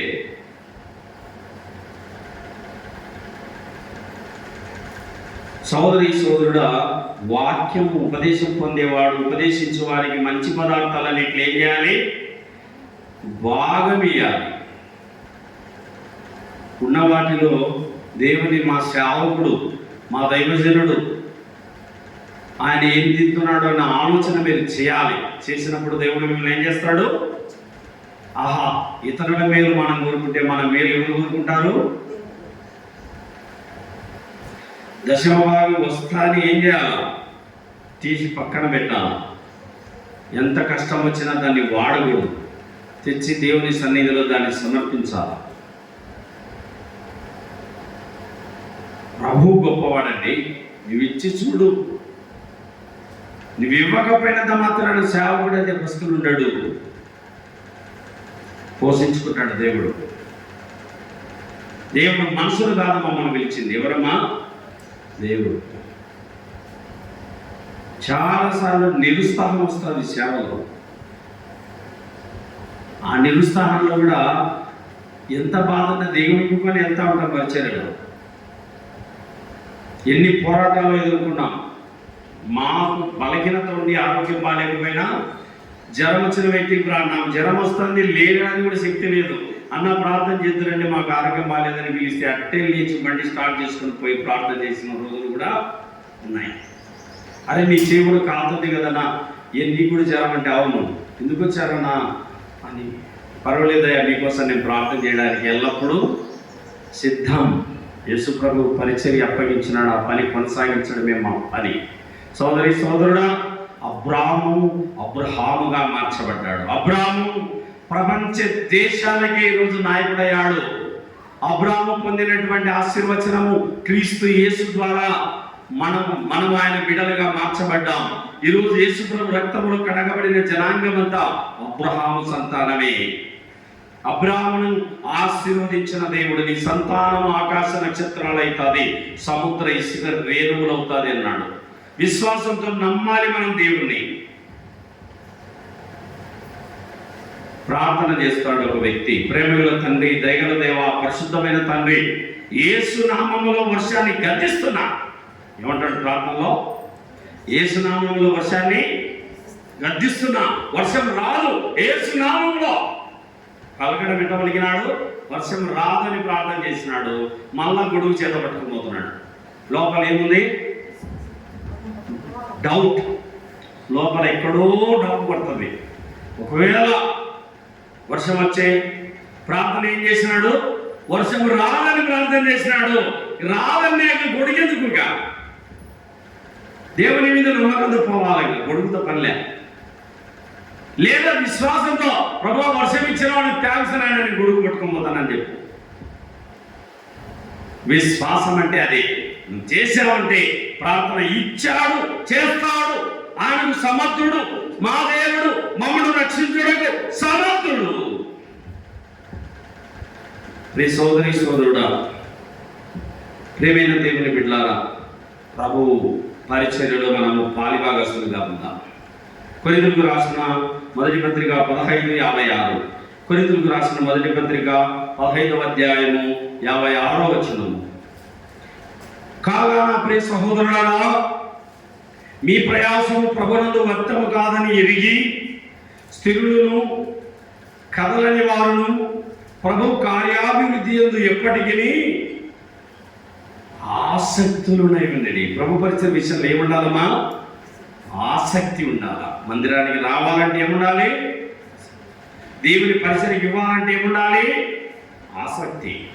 సమయాన్ని ఇవ్వాలి, సొమ్ముని ఇవ్వాలి, మనం ఇవ్వడం నేర్చుకోవాలి. గలతీయులకు రాసిన పత్రిక 4వ అధ్యాయము, గలతీ 4:15, 14-15. 13 కూడా చదువుమా. గలతీయులకు రాసిన పత్రిక 4వ అధ్యాయము 12 నుండి చదువుతున్నా. సహోదరులారా, నేను మీ వంటి వాడనైతిని కనుక మీరును నా వంటి వారు కావాలనని నేను వేడుకొనుచున్నాను. మీరు నాకు అన్యాయం చేయలేదు. మొదటిసారి శరీర దౌర్బల్యం కలిగినను నేను సువార్త మీకు ప్రకటించుతానని మీరు ఎరుగుదురు. అప్పుడు నా శరీరంలో మీకు శోధనగా ఉండిన దానిని బట్టి నన్ను మీరు తృణీకరింపలేదు, నిరాకరింపలేదు లేదు కానీ దేవుని దూతను వలెను క్రీస్తు యేసును వలెను నన్ను అంగీకరించితిరి. మీరు చెప్పుకొనిన ధన్యత ఏమైనది? శక్యమైతే మీ కన్నులు ఊడరీకి నాకు ఇచ్చి వేసి ఉందరని మీ పక్షమున సాక్ష్యము. పౌలుకు జబ్బు కళ్ళు. ఏ కళ్ళమ్మా? తమస్కు మార్గాన దేవుని దర్శనం చూసినాడు. దేవుని చూడకూడదు, చూసినాడు పాపం. ఎందుకంటే తాము యెరూషలేములో ఉన్న క్రైస్తవులందరినీ చంపి మళ్ళా తమస్కుకు వెళ్తామన్నాడు చంపడానికి. క్రైస్తవులను నిండు గర్భిణీలను పొట్ట తీసి బిడ్డలు తీసినాడండి పౌలు. పౌలు అంటే తక్కువ అనుకుంటున్నారేమో. నిండు గర్భిణిని కడుపు కత్తితో చీల్చి ఆ బిడ్డను కట్టేసినాడు. ఎక్కడే కానీ యేసుప్రభు పేరు వినబడకూడదు, ఎక్కడే కానీ యేసుప్రభు పేరున ప్రార్థనలు జరగకూడదు అని శాసనాన్ని కంకణం కట్టుకున్నాడు. ప్రార్థన చేసేవాళ్ళ చంపకుండా పోతున్నాడు. అలాంటి సౌలు తమస్కు మార్గాన పోతున్నాడు. చదవండి దేవుని వాక్యం. అపోస్తలుల కార్యములు 9, అపోస్తలుల కార్యముల గ్రంథము 9వ అధ్యాయము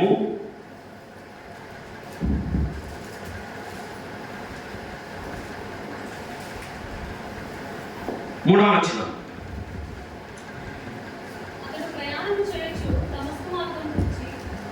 మొదటి వచనం చదువునా. సౌలు ఇంకను ప్రభు యొక్క శిష్యులను బెదిరించుటైను హత్య చేయుటైను తనకు ప్రాణాధారమైనట్టు ప్రధాన యాజకుని యుద్ధకు వెళ్ళి ఈ మార్గమందున్న పురుషులనైనను స్త్రీలనైనను కనుగొని ఎడల వారిని బంధించి యెరూషలేముకు తీసుకుని వచ్చుటకు తమస్కులోని సమాజంలో వారికి పత్రికలిమ్మని అడిగెను.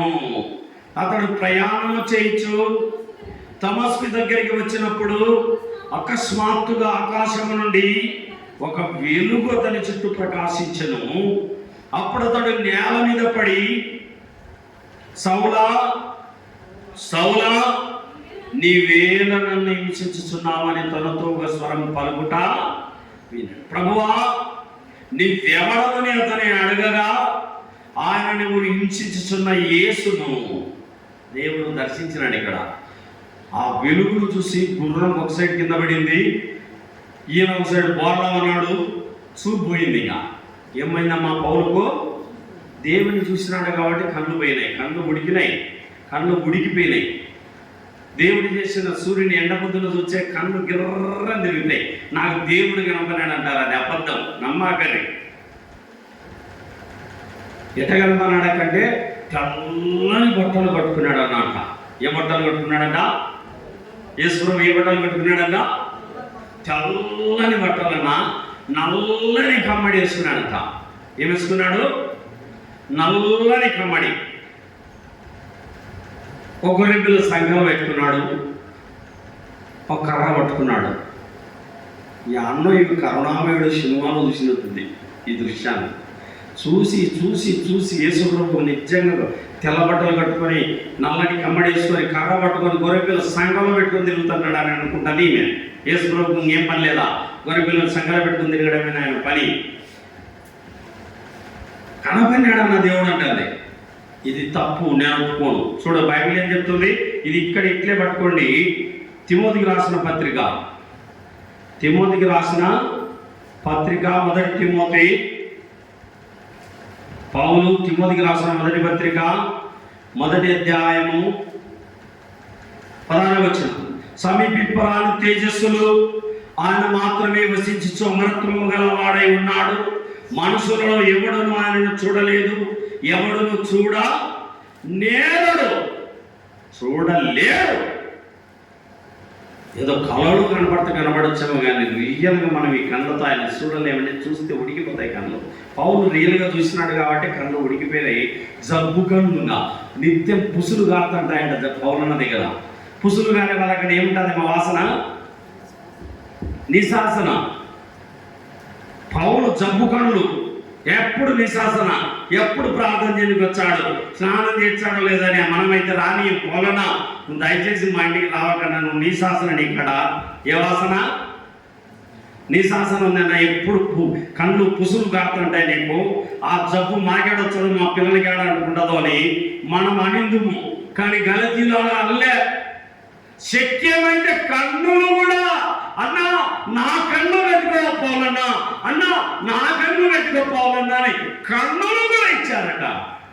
పండ్లు గుడ్లు ఇట్ట మూడవేకి ఇచ్చినారట. ఎంత త్యాగం అండి సేవలో దేవుని ప్రజలు. సోదరి సేవకుని అర్థం చేసుకున్న గలతీ విశ్వాసం దేవునికి ఇచ్చే విషయంలో వెనకాడకు. సేవకుడు ఇంట్లో అడుగు పెడితే ఒట్టి చేతులు పంపకండి. ఎవరు వచ్చినా కానీ గుర్తుపెట్టుకోండి. సేవకుడు కానీ సేవకురాలు కానీ ఇంటికి వచ్చినారంటే, ఇంట్లో ప్రార్థన చేసినారంటే కానక ఇచ్చే పంపండి, దేవుడు మిమ్మల్ని ఆశీర్వదిస్తాడు. పెద్ద ధనవంతురాలు కర్నూలులో ప్రార్థన చేయడానికి పోతే బైబిల్ చదవాలని అనేది. బైబిల్ తెరిస్తే 5 రూపాయలు పెట్టింది. ఎంత పెట్టిందమ్మా? 5 రూపాయల కనుక బైబిల్లో పెట్టింది. ధనవంతురాలు, పెద్ద 3 అంతస్తుల బంగ్లా ఉంది. 1,50,000 పింఛన్ భర్తకు వస్తుంది, 1,50,000 ఈయనకు వస్తుంది, 3 లక్షలు పింఛన్ తీసుకుంటున్నారు. కానీ దేవుని సేవకులకు ఇవ్వడానికి ఏం లేదు. ఇప్పుడు రిస్తా పాట పాడింది, కలవారు ఈరు నిరుపేదల ఎత్తు.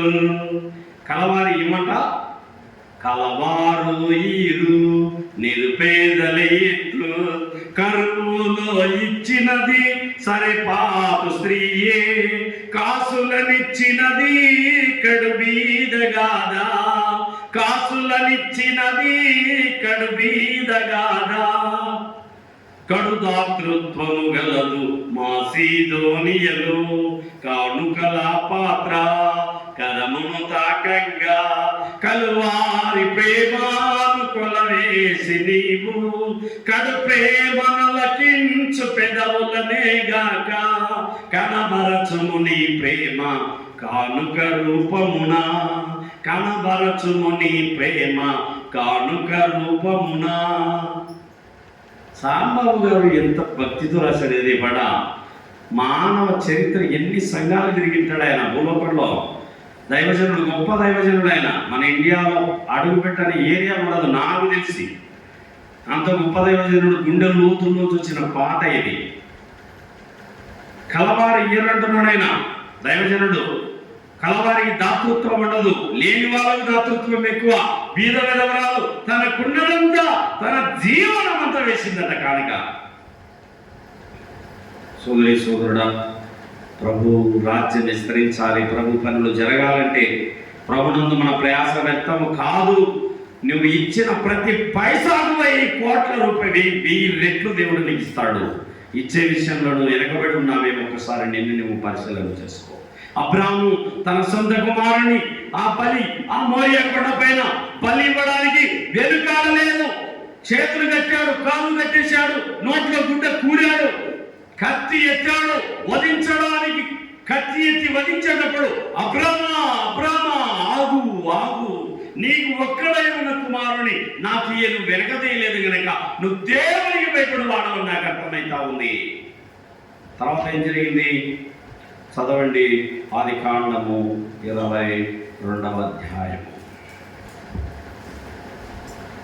13వ వచనములో, ఆదికాండం 22:13లో, అప్పుడు అబ్రాహాము కన్నులెత్తి చూడగా పొదలో కొమ్ములు తగులుకొని ఉన్న ఒక పొట్టేలు వెనక తట్టున కనబడేను. అబ్రాహాము వెళ్ళి ఆ పొట్టేలును పట్టుకొని తన కుమారునికి మారుగా పెట్టి దహన బలిగా అర్పించను. సాగుకు బదులు పొట్టేలు రెడీగా ఉంది అక్కడ, దేవుడు సిద్ధం చేసినాడు. టెస్ట్ పెట్టినాడు అంతే. ఇసాకును తీసుకోవడం ఆయనకి ఇష్టం లేదు. సరితనంలో భక్తి ఉందా, భక్తిలో శక్తి ఉందా లేదా? ఇక్కడే కొత్తపల్లి అని ఒక ఊరుంది చాపాట దగ్గర. సేవకురాలకి 9 మంది పిల్లలు. ఎంతమంది అక్క పిల్లలు? 9 మంది పిల్లలు. 9 మంది పిల్లలకు గంజి కాసిందిగా లేవు, ఆహారం లేదు, కరువు. సేవకుల గురించి ఎవరు పట్టించుకోరుగా. వచ్చారు, ప్రార్థన చేస్తారు, పాటలు వింటారు, ప్రార్థన చేసుకుంటారు, పోతారు. ఎవరు పట్టించుకోవడం లేదు సేవకుని పాపం. ఆయన ఏం చెప్పలేడు, సేవకుడు కదా. సేవకుడు నోరిపి చెప్పుకోలేడు. కానుకలు ఇవ్వమంటే అబ్బా ఇప్పుడు ఈయన డబ్బులు అడుగుతాడా, డబ్బు మనిషి అంటారు. ఎన్నో రకాలుగా మనోళ్ళుగా పేర్లు పెడతారు కదా మనోళ్ళు. ఒక చెప్పులు వేసుకుంటే నీకు చెప్పులు అవసరమానా? పారగాన్ చెప్పులు వేసుకోవాలి, మంచి కాస్ట్లీ చెప్పులు వేసుకుంటే అక్కడ తల్లట గడపలు బాగా.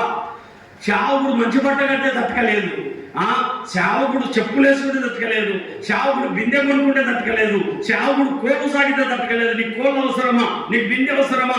నీకు బండి అవసరమా?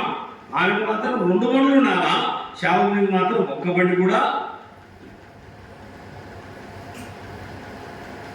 ఎంతమందిని నేను నా సేవా జీవితంలో చూస్తున్నాను. సేవకుడు బాగున్నాడంటే ఈర్ష్య, కంకి ఎర్రగైతే కన్ను ఎర్రగైతుంది, కోపం లోపలంతా బాధ.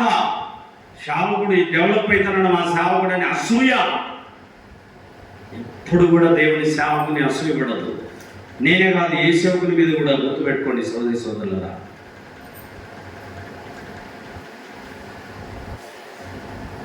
బాగా సేవకుడు కడుపు నిండి తిన్న రోజులు ఉంటాయి, పస్తులు ఉండే రోజులు ఉంటాయి.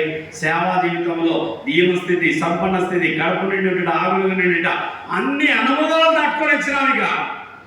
ఇక ప్రభు దగ్గరికి వెళ్ళే సమయంలోకి వచ్చాం. యేసు ప్రభు ఆయన పిలిచినా సరే, మేము చచ్చినా సరే సువార్త ప్రకటిస్తూనే, దేవుని మాటలు ప్రకటిస్తూనే, పాటలు పాడుతూనే ప్రాణం వదలాలని మా ఆశ. మా అమ్మ వచ్చి ఏడ్చింది, నాయన ఈ కష్టాలు వద్దురా, ఈ సిలువను మోయలేవు, ఈ బాధలు మోయలేవు, 3 పిల్లలు, నీ భార్య, ఎందుకు నా నీ కష్టాలు, రానైనా మేము నిన్ను నీ భార్యను సాకుంటాము అని చెప్పి ఏడ్చింది మా అమ్మనైనా. ప్రాణం పెట్టిన దేవుని ప్రకటించడానికి నేను కమలాపురం వచ్చిన. నా డెడ్ బాడీ కూడా కమలాపురంలోని భూస్థాపన జరగాల, నన్ను కమలాపురంలోనే కూర్చాలా. ఈ డెడ్ బాడీ కూడా రాదు.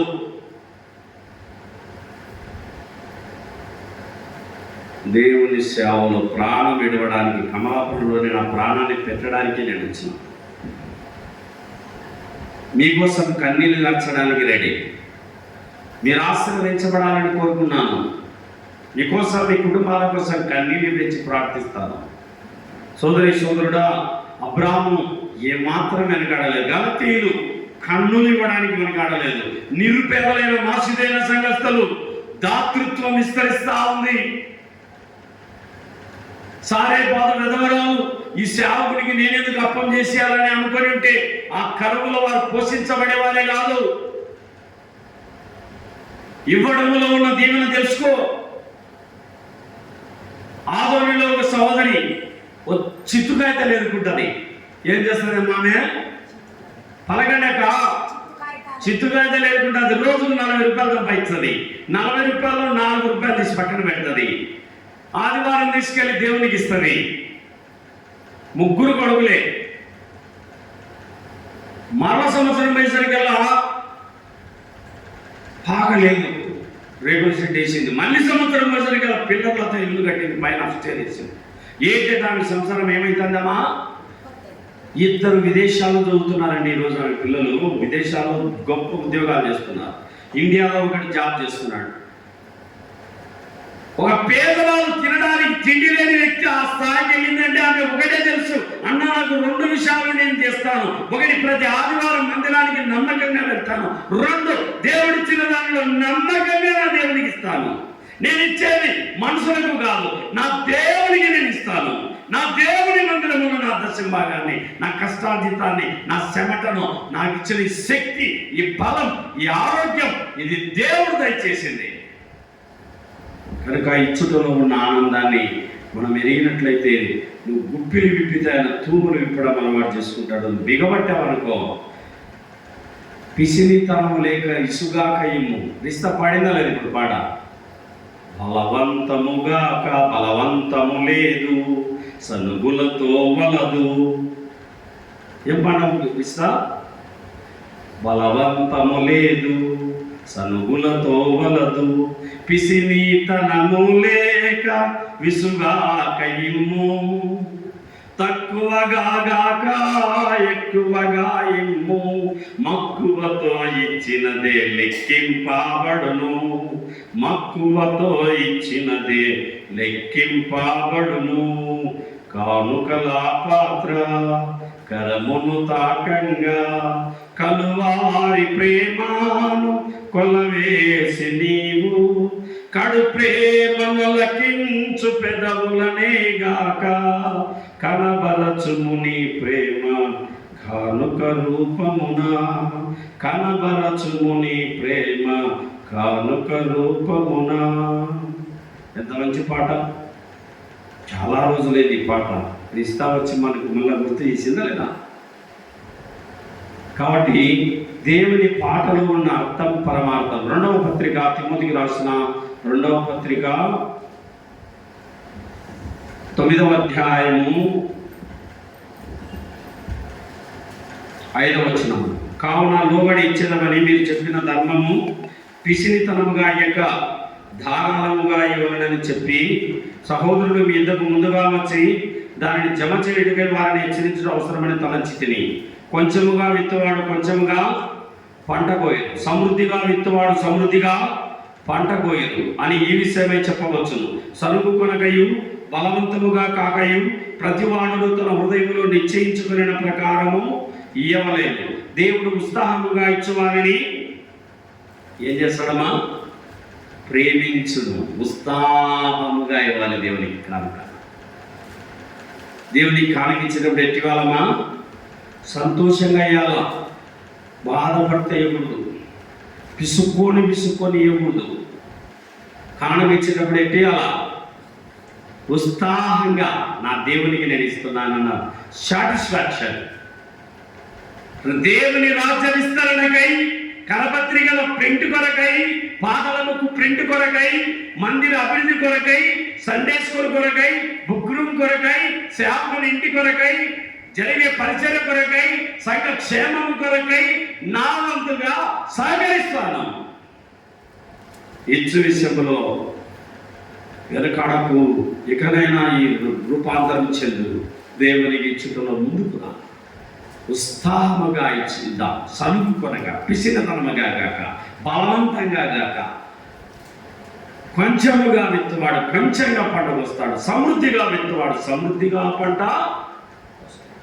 కనుక ఇచ్చుటలో వద్దాం. ఎంతమంది సిద్ధంగా ఉంటారు? ఈ రోజు నుండి దేవుని పరిచయకు నేను ముందుకుంటాను. ఇక నుంచి నేను వెనకాడను. దేవునికి ఇచ్చే విషయంలో ఎంతమంది ముందుకు వస్తారు? 1 2 3 వెరీ గుడ్. 10 15 మంది, దాదాపు 20 మంది చేతులు ఎత్తారు. దేవుడు మిమ్మల్ని మీ కుటుంబాన్ని దీవించుగాక. నూతన యెరూషలేము సంఘం ఈరోజు నా పిల్లలు చదువుతున్నారంటే అది ప్రభు మీ ద్వారానే చదివిస్తున్నాడమ్మా. నా దేవుని బిడ్డలే మీరే. మీరు గుప్పిలు విప్పినటువంటి ప్రతి పైసా సంఘ క్షేమం కోసం వాడుతున్నాం. స్వార్థ పరిచయ నిమిత్తమై నా బిడ్డల భవిష్యత్తు కోసమే మీరు చేయగలిగినంత చేశారు. దేవుడు మిమ్మల్ని మీ కుటుంబాలను వృద్ధి కలిగించుగాక. చేసిన తీర్మానాన్ని మార్చుకోవద్దు. దేవుని సొమ్మును ఇక నుంచి నమ్మకముగా ఇవ్వడం, ఇష్టంగా ఇవ్వడం, బలవంతంగా కాక, పిసినంగా కాక ధారాళంగా ఇవ్వడం అలవాటు చేసుకున్నాం. దేవుడు నిన్ను వృద్ధి చేయడం మొదలు పెడతాడు.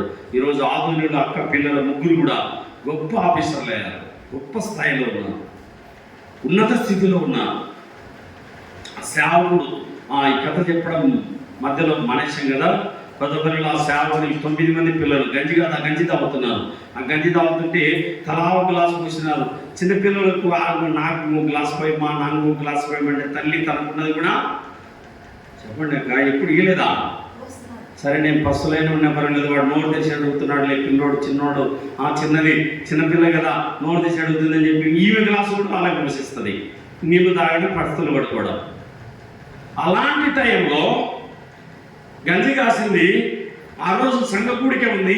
ఓ సేవకుడు పంపినాడు. ప్రభా మాకే మరి మేము గంజి తాగుతున్నామయ్యా, మాకే లేదు, మా పరిస్థితి బాగాలేదు, మళ్ళా ఒక సేవకుడిని పంపినావా అని అడుగుతుంది. ఏం చేయాలి ప్రభా? ఇప్పుడు ఆ సేవకుడు వచ్చినాడు. ఆ సేవకునికి అన్నం పెట్టడానికి మా దగ్గర ఏం లేదు. ఆ సేవకునికి అన్నం పెట్టడానికి మా దగ్గర ఏం లేదు. ఆహారం బియ్యము లేవు, సరుకులు లేవు, కందిపప్పు లేదని బాధపడుతుంది. నీ దగ్గర ఏదంటే అదే పోయి అన్నాడు దేవుడు. ఏమన్నాడు? నీ దగ్గర ఏముంటే అదే పోయి అన్నాడు. సరే వాక్యం బల్ల బుద్ధి చెప్పిన నా మాదిరిగా ప్రసంగం చెప్పి అరిసేసి నాకు ఆగలేదు అది కదా. చావుడు వచ్చినాడు. గ్లాసు నిండా నిండా గంజి పోసింది. ఆ గంజి తాగుతున్నాడు. చూడు ఇక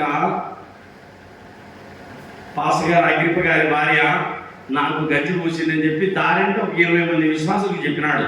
ఏమయ్యా మీ సేవకురాలు గంజి పోసినారు, అక్కడ నుండి అన్నం కూడా పెట్టలేదు నాకని చెప్పి 20 మందికి చెప్తే 20 మంది 20 బియ్యం బ్యాగులు తీసుకొచ్చి పడేసినారు. దేవునికి మహిమ కలుగును గాక. సేవకుడు చెప్పుకోలేడు కొన్నిసార్లు, మీరే అర్థం చేసుకోవాలా. ఇక నుంచి మీరు దొంగలుగా ఉండకండి. మందిరంలో దేవునికి ఇచ్చే విషయంలో ముందుకున్నాండి, ధారాళంగా ఇవ్వడానికి ముందుకు రండి, ప్రభు పరిచర్యను ప్రోత్సహించండి, దేవుని పనులలో పాలిభాగస్తులు కండి. దేవుడు గుప్పిలు విప్పితే తూములు విప్పుతా అంటున్నాడు. మరొక రోజు ప్రార్థన చేస్తుంది, చీర వడి పెట్టి ప్రభా అన్నమే ప్రభా అన్నమే ప్రభా అని అడుగుతుంది. దేవుని ఏమడుగుతుందమ్మా ఈ విధవరాలు? సేవకురాలు, విధవరాలు గారు. ఈ అగ్రిప గారి భార్య చీర వడి పెట్టి మూలలో కూర్చొని ప్రార్థన చేస్తుంది, అన్నమే ప్రభా, వడిలో అన్నమే ప్రభా అని. ప్రార్థన అంతా అయిపోయినాక బయటకు వచ్చి చూస్తే బయట రాగులు, ఒక కొక్కు రాగులు తవ్వుకొని ఇంత కుప్ప పోసింది వస్తుడా. పక్కింటోళ్ళని అడిగింది, రాగులు మేమేనా? ఈ ఎదిరింటోళ్ళను, ఈ పక్కింటోళ్ళను, ఎదిరింట అందరిని అడిగింది, మావి కావట. అవి నీటిగా చాటలతో ఒక గిన్నెలో తీసుకొని చెరుక్కొని రాగి జాల తాగి ఆ పూట కాలం వెళ్ళగొట్టుకున్నాను. దేవుడు తన సేవకుని పసులు పెట్టాడన్న విషయాన్ని మీకు అర్థం చేయించడానికి ఈ మాట చెప్తున్నాను. మీరు ఇవ్వాల్సిన అవసరం లేదు, బలవంతంగా నొచ్చుకొని ఇవ్వడం అస్సలు అవసరం లేదు. దేవునికి ఇష్టపూర్వకంగా ఇస్తేనే అది లెక్కలో చేర్చబడుతుంది. పరలోకంలో 1000 రెట్లను పొందుకుంటాం. మనస్ఫూర్తిగా ఇవ్వడం నేర్చుకుందాం. ప్రభు పరిచయంలో మనవంతుగా మనం ప్రోత్సాహంగా ముందుకు వద్దాం. ప్రభు తన మాటలు దీవించుగాక. అబ్రాహాము దేవుడు నిన్ను ఆశీర్వదించుగాక. అబ్రాహాము తన సొంత కుమారుని ఇయ్యడానికి ఏమాత్రం వెనుకాడా. గలతీయులు తమ కన్నులు కూడా ఇచ్చివేస్తామన్నారు. మాసిదోనియా సంఘం నిరుపేదలైన దాతృత్వం విస్తరించింది. సారేపద విధవరాలు మొట్టమొదటి అప్పం సేవకుడికి తెచ్చిపెట్టింది. కాబట్టి ఇచ్చుటలో ముందుకు వద్దాం, ఇచ్చుటలో వెనకబడకండి. 10వ భాగం దేవుని సొమ్ము, దానిని దేవుని సన్నిధిలో దేవునికి ఇద్దాం. దేవుడు ఆశీర్వదిస్తాడు. ప్రభు తన మాటలు దీవించుగాక. ప్రేమగల మా పరలోక తండ్రి, మాటలు దీవించు, విన్నవారి హృదయాలలో కార్యం జరిగించు. మందిర అవసరాలు, పరిచర్య అవసరాలు ఎన్నో మిగిలి ఉండగా, జరగవలసిన పనులు ఆగి ఉండగా ప్రతి ఒక్కరితో మాట్లాడండి. సంఘ క్షేమం కోసం నా వంతు, నా యొక్క సహకారం నేను ఇవ్వాలన్నట్టుగా ప్రతి ఒక్కరితో మీరు మాట్లాడండి. నమ్మకమైన వారికి దీవెనలు మెండుగా కలుగును. ఉత్సాహముగా ఇచ్చు వారిని ఆయన ప్రేమించును. దేవా, నీ బిడ్డలపై నీ దీవెనలకు మరించుము నాయన. కష్టార్జితమును ఆశీర్వదించు, సంతానమును ఆశీర్వదించు, ఆరోగ్యములను ఆశీర్వదించు, ఆహారమును ఆశీర్వదించు, పానమును ఆశీర్వదించు. నీ ప్రియబిడ్డల కుటుంబాలను వర్ధిల్ల చేయి. ప్రభువైన యేసుక్రీస్తు పేరిట ప్రార్థిస్తున్నాము తండ్రి. సర్వోన్నతుని శక్తి మేము కమ్ముకొనును గాక. చీకటిలో మీకు వెలుగు ప్రకాశించును గాక. అంధకారము మీకు మధ్యాహ్నమగును గాక. యెహోవా మిమ్మల్ని నిత్యము నడిపించును గాక. క్షామకాలమున ఆయన మిమ్మల్ని తృప్తిపరచును గాక. ఆయన మీ ఎముకలను బలపరచును గాక. మీరు నీరు కట్టిన తోట వలె ఉందురు గాక. ఎప్పుడు ఒప్పుకుచుండు ఊట వలె ఉందురు గాక. మీ దేవుడని యెహోవా మీద ఆనందించెదరు గాక. మీ తండ్రిని యాకోబు స్వాస్థ్యం మీ అనుభవములో ఉంచబడు గాక. మీ గర్భబలము దీవించబడు గాక. మీ భూఫలము దీవించబడు గాక. మీరు లోపలికి వచ్చినప్పుడు దీవించబడుదురు గాక. వెలుపలికి వెళ్ళినప్పుడు దీవించబడుదురు గాక. మీ ఆహారము దీవించబడును గాక. మీ పానము దీవించబడు గాక. మీ కొట్లు దీవించబడు గాక. మీ ప్రయత్నాలు దీవించబడు గాక. మీ సంతానం ఆకాశ నక్షత్రములగును గాక. సముద్ర ఇసుక రేణువులగును గాక. మాసిదోనియా సంఘ త్యాగము దేవుడు మీకు దయచేయును గాక. గలతీ విశ్వాసుల త్యాగం దేవుడు మీకు దయచేయును గాక. కొరింథీ పట్టణ విశ్వాసుల త్యాగం దేవుడు మీకు దయచేయును గాక. ఇది మొదలుకొని యెహోవా మిమ్మును మీ హృదయాలను ఆశీర్వదించును గాక. నీ సంతానం ఆరోగ్యములతో నింపబడు గాక. నీ కొట్లు ప్రయత్నములు ఆశీర్వదించును గాక. చెట్టుకు మంచుకున్నట్టుగా దేవుడు మీకు ఉండను గాక. తామర పుష్పం అభివృద్ధి నందినట్టుగా మీరు అభివృద్ధి నందుదురు గాక. లండన్ లో ఉన్న కుమారుడు వృద్ధి మహావృద్ధి అత్యధిక వృద్ధి చెందును గాక. పరిచర్య ఆశీర్వదించబడు గాక. సంఘము నూతన యెరూషలేము సంఘము ఆశీర్వదించబడు గాక. లండన్ లో ఏర్పాటు చేయబడిన నూతన యెరూషలేము సంఘము వృద్ధి మహావృద్ధి అత్యధిక వృద్ధి చెందును గాక. దేవా, మరి మా తండ్రి విలియం అడుగుపెట్టు ప్రతి స్థలములో దేవాని దీవెనలతో నడిపించుదురు గాక. వచ్చే నీ సువార్త వాక్యము దీవించబడు గాక. ప్రకటించబడే నీ మాటలు దీవించబడును గాక. దేవాని సన్నిధి కాంతి కుమారునిపై ప్రకాశించుదురు గాక. యోసేపు వర్ధిల్లినట్టుగా వర్ధిల్లును గాక. దానియేలు వర్ధిల్లినట్టుగా వర్ధిల్లును గాక. మోసేకు తోడై ఉన్నట్టుగా కుమారునికి తోడై ఉందురు గాక. అడుగుపెట్టు ప్రతి స్థలంలో నీ సన్నిధి కాంతి కుమారుడిపై ప్రకాశించును గాక. తిరుపతిలో పరీక్షలు రాస్తున్న కుమార్తె భవిష్యత్తు MBA second year final year చదువుతున్నటువంటి శ్వేత అక్షయ శివరాణి దీవించబడును గాక. బీటెక్ కంప్లీట్ చేసుకొని